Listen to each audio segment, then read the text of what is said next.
Karena soal ruang abu-abu aturan kita ini Pak sangat mudah dimanipulasi Pak. Semua ada bohirnya, mau bikin PP, mau bikin perpres, mau bikin apa, semua bisa-bisa aja. Lihat sekali bahwa Pak Nusron menguasai dengan sangat baik semua isu-isu yang dipaparkan kepada kita, daging semua. Bahkan ketika menyembunyikan sesuatu pun datar, sehingga seolah-olah kita nggak sadar gitu. Untuk itu, saya terima kasih Pak Nusron, banyak hal yang sudah disampaikan. Nah, pertama saya ingin tanya terkait anggaran. Di sini kan tentu anggaran itu kan kemudian ada output atau outcome. Saya tidak akan mengatakan pemotongan efisiensi anggaran itu sebagai efisiensi karena sampai 41% hampir 42,76 kalau nggak salah itu sudah pemangkasan anggaran. Pertanyaan saya, apakah juga mengubah rencana kerja dari ATR BPN atau masih tetap yang kemarin? Itu real supaya kita nanti dalam evaluasi tidak menyalahkan Pak Menteri. Ngajukan mobil speknya ya dengan CC 3.300, lalu nanti kita audit kita laporkan dengan CC 1.500, kan nggak fair.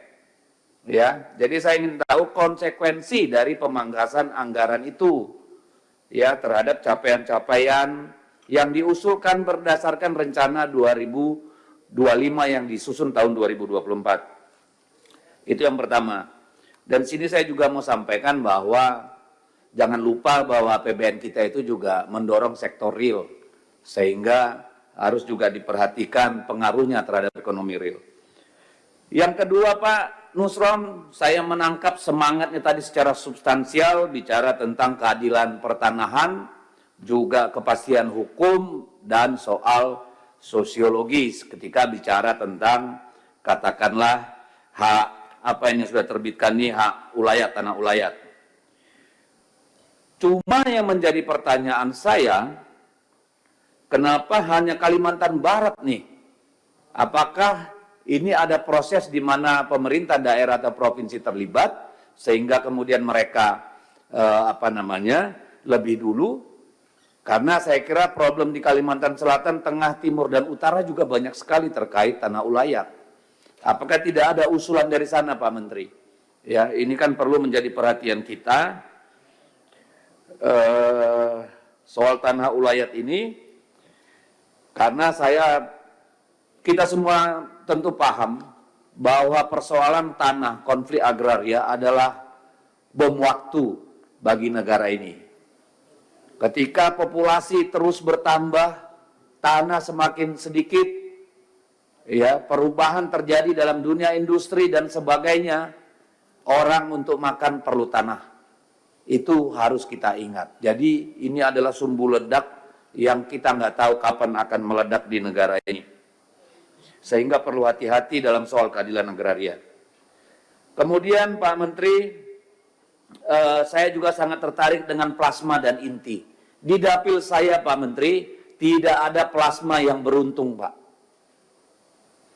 Setiap tahun per keluarga rata-rata hanya menerima 100-200 ribu per bulan Pak, untuk 2 hektar tanah plasmanya. Saya mohon semua di Kalimantan Utara diaudit Pak. Karena selalu alasannya rugi, perusahaan rugi, masyarakat masih punya utang. Sampai kapan mereka harus menderita? Mending kembalikan 2 hektar itu mereka kelola sendiri. Kenapa jadi rakyat yang berutang di bank untuk plasma? Padahal tanah ulayat, tanah milik sendiri. Ini saya kira Pak Nusron, saya sangat butuh perhatian khusus dari Kementerian Agraria di Kalimantan Utara ini Pak. Ada satu kabupaten Malinau lebih luas dari Jawa Barat Pak. Penduduknya hanya 85.000 kurang. Tanahnya terdiri dari mungkin 70% hutan, 29%-nya konsesi, tambang dan segala macam, cuma mungkin di bawah 5% yang diduduki masyarakat. Padahal di sana, di Kalimantan Utara ini, ada PSN yang besar sekali Pak. Yang pasti orang kampung, masyarakat adat nggak akan bisa berpartisipasi kecuali menjadi security atau cleaning service, Pak. Saya mohon ada keadilan untuk rakyat di sana, dan saya lapor juga Pak Menteri, sahabat saya ini belum ada kantor wilayah Pak di Kalimantan Utara Pak. Padahal Papua itu saya lihat ada beberapa sudah, padahal lebih dulu Kalimantan Utara dimekarkan tapi nggak ada kantor BPN wilayahnya. Jadi kalau ada pembagian sertifikat itu mungkin 80% diambil sama Kaltim Pak, Kaltaranya nggak kebagian, ya itu problem.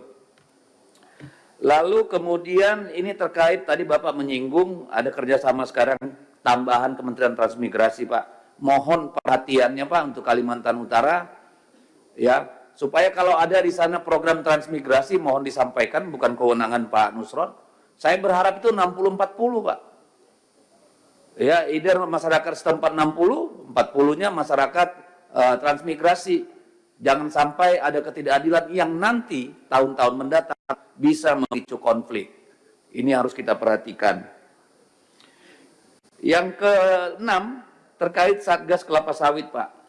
Pertanyaan cepat, Pak Nusron. Apakah di dalamnya ada Kementerian Keuangan, Pak? Ada. Baik. Ini terkait juga, Pak, karena menurut saya, ini kalau nggak ada cerita penegakan hukum, Pak, persoalan kayak gini akan terjadi terus. Saya mohon diaudit Pak, dan negara menghitung apakah sudah bayar pajak dengan benar juga ini. Jangan cuma haknya untuk mendapatkan sertifikat, kewajibannya pada negara bagaimana selama ini. Termasuk saya mohon Pak, semua HGU, kelapa sawit, HTI, dan sebagainya, apakah sudah dipetakan dengan benar. Sehingga kita bisa menghitung apakah betul misalnya HGU diberikan 30.000 hektar, dia tidak menguasai 35.000 hektar. Sehingga 5.000 hektar itu selama ini tidak membayar pajak kepada negara. Ini kan sedang dibutuhkan negara, Pak. Itu salah satu cara untuk menambah pendapatan negara dari orang kaya, gitu, yang menipu terutama. Lalu kemudian soal tentu ini soal tadi disampaikan Pak Nusron yang lagi rame ini soal pagar laut. Tadi mau saya tanya, ternyata semua yang sedang diributkan ini tidak satu pun di kawasan PSN ya Pak Nusron. Dan kemudian tentu menjadi pertanyaan apakah ini bagian dari siapa? Apakah mafia tanah itu sendiri? Terlepas dari PSN atau tidak? Mungkin Pak Nusron tidak perlu sampai ke sana, tapi saya mau mempertanyakan Pak Nusron. Di sini kan disebut ada pembatalan hak HGB dan hak milik, tapi tidak disebutkan luasnya berapa Pak Nusron. Hanya disebutkan ada 50 total bidang. Tapi berapa luas itu Pak Menteri? Ya kita pengen tahu itu berapa luas. Kemudian dulu pertemuan pertama kita Pak Menteri, saya mengatakan bahwa tidak akan ada mungkin mafia tanah, tidak akan ada konflik kalau tidak ada keterlibatan insan BPN. Dan hari ini kan itu terbukti. Ya. Tetapi yang menjadi pertanyaan saya, ini kenapa sanksi berat?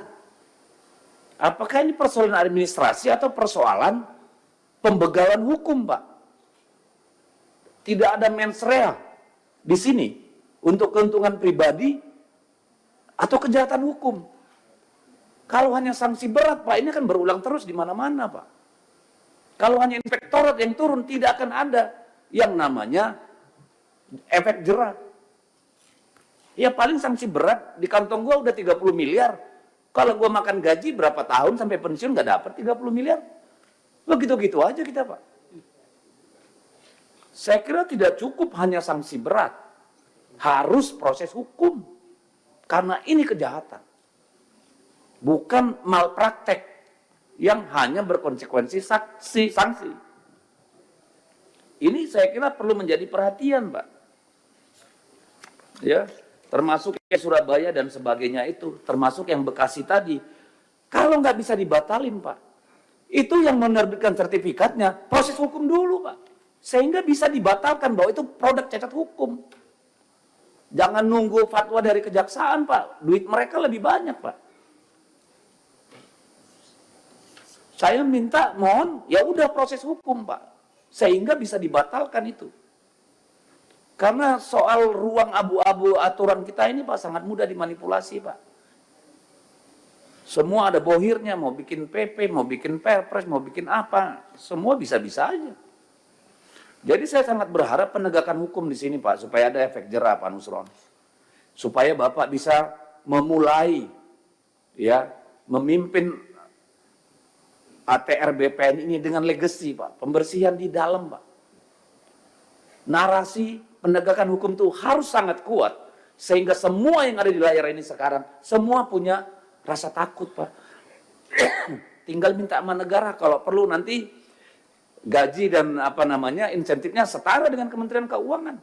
Kenapa tidak? Di luar itu jangan coba-coba gitu loh Pak. Karena tanah adalah kehidupan. Kalau dimain-mainin Pak, orang siap mati Pak. Apa belum banyak bukti konflik tanah nyawa meregang? Masa kita harus hadapkan polisi sama rakyat terus hanya gara-gara soal pertanahan? Di baliknya ada orang-orang serakah. Narasi penegakan hukum di BPN Agraria harus sekuat-kuatnya Pak. Kalau ibarat korporasi ini Pak, nggak usah pakai ini langsung pecat Pak, nggak ada sanksi-sanksi berat, jelas bawa ke jaksa, bawa ke KPK Pak. Harus gitu Pak Nusron. Supaya Pak Nusron betul-betul dikenang sebagai kita, sesama politisi maupun rakyat, sebagai individu yang berhasil melakukan reformasi terhadap ATR BPN Pak.